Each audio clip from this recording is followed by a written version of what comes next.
So, nandito na naman ako, kababayan ko, para sa isang paalala na naman na ating bibinsayin ngayong araw na to para sa nag-iibigan lang po, please.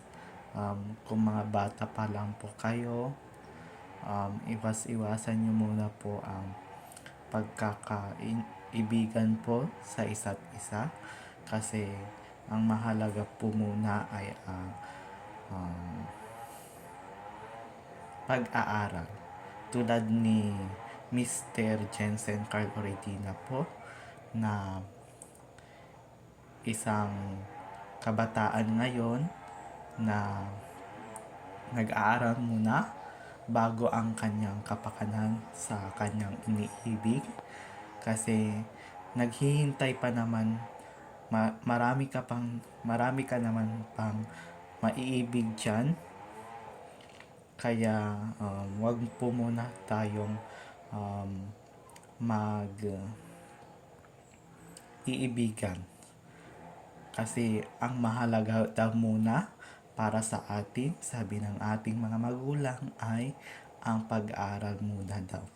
Kasi naghihintay pa naman daw ang araw na yan, ang pag-iibigan. Meron naman tayong limitasyon para sa mga ganyan na um, para sa ganyan na um, para sa mga ganyan na gawa ng mga kabataan. Kasi ang mga kabataan na po ngayon ay